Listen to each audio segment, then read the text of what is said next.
This video was made possible by Dashlane. Protect your digital identity for free for 30 days by going to dashlane.com/HAI. This week at Half as Interesting, in order to take your mind off what's happening in the world, we thought it would be nice to talk about something calm, relaxing, and in no way related to current events. On September 13th, 2005, an incredibly infectious virus began a rapid, deadly, uncontrollable spread through the entire world of Warcraft. That's right, today we aren't talking about a real virus, we're talking about a computer virus. But not like a computer virus, a computer virus. Like not a virus on your computer, but a virus you could get on the computer. Well, you couldn't get it, but your avatar could get it. Is that clear?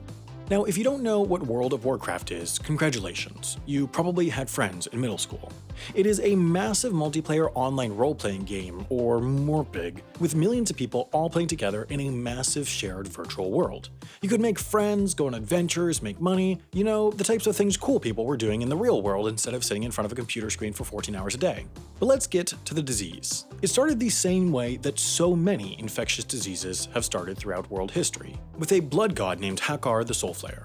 He was the end boss in a new World of Warcraft raid arena called Zul'Gurub, named such because Zul'Gurub is super easy to spell and pronounce. You see, Hakar would steal blood from players in order to keep up his own health, and the key to beating him was to cast a debuff spell on yourself called Corrupted Blood, which would steadily drain your health and infect the players around you, but it would also ultimately make Hakar vulnerable once he started siphoning your now corrupted blood.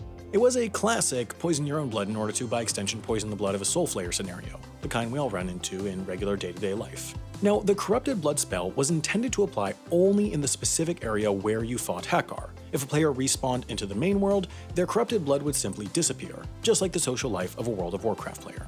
But because of a coding error, that wasn't the case for players' pets, meaning that when pets respawned in the regular world, they still had corrupted blood and could spread it to players, who spread it to other players, who spread it to other players, and so on and so on. And that's when the epidemiologists got interested. You see, modeling disease outbreaks is really hard because models struggle to account for how people actually act, mostly because people are dumb and do dumb stuff, like going to the beach during a pandemic. But the corrupted blood incident offered researchers a solution because each online avatar was controlled by an actual person who would make their own potentially stupid decisions about how to respond. Now, some players responded smartly. Dense urban areas were evacuated, characters who had healing capabilities volunteered as doctors and worked in city centers, and low-level vulnerable characters stood at city limits to warn others, but others responded, well, the opposite of smartly. The game developers offered a voluntary quarantine, but many players didn't follow it, and others began intentionally spreading the disease because it wouldn't be an online video game if people didn't act like massive jerks.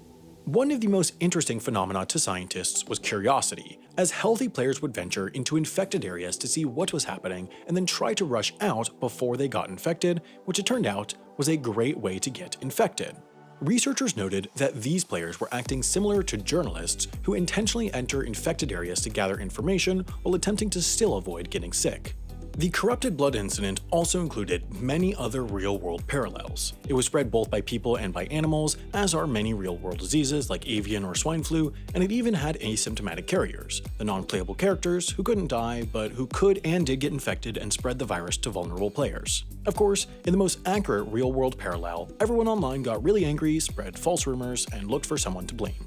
In the end, over 4 million players were affected by the outbreak, the cities were piled up with the bones of dead players, and most horribly, some gamers were forced to go outside and interact with actual human beings until the problem was fixed. Of course, not everything was a perfect real-world analog. Players in World of Warcraft wouldn't actually die permanently, plus, because of their damage per second meter, Warcraft players had what researchers referred to as a quote, accurate perception of risk, something humans tend to lack. And in the real world, there are no mystical creatures, except for William Dafoe, who is a goblin, Ed Sheeran, who is a leprechaun, and trolls, who are in the comment section. The spread of the corrupted blood incident ended up as the focus of studies done by researchers at the University of North Carolina and Tufts, and the CDC even contacted Blizzard to ask for statistics on how the virtual pandemic had spread. But while corrupted blood may have spread like a real disease, it didn't end like one. After a week, the developers put an end to the pandemic by coding in a patch and doing a hard reset on several servers. Which, I have to say, seems a lot easier than all this quarantine stuff, so I'm expecting a hard reset on Earth any day now. Now, if you're someone who spends a lot of time playing online games and you were very offended by all the jokes I made about gamers, allow me to extend an olive branch, a free 30-day premium subscription to Dashlane. Dashlane is a mobile and desktop app that makes everything you do online just a little bit easier. It'll store all your passwords and then autofill them when you need to log in somewhere, it'll turn entering your address or payment info into a single click, and it'll even give you access to a top quality VPN so that you can protect yourself and access the content you want when you want it. It's really genuinely great, and you don't have to take my word for it. Take the word of its more than 11 million users in 180 countries. So try out a free 30-day subscription by going to dashlane.com/HAI.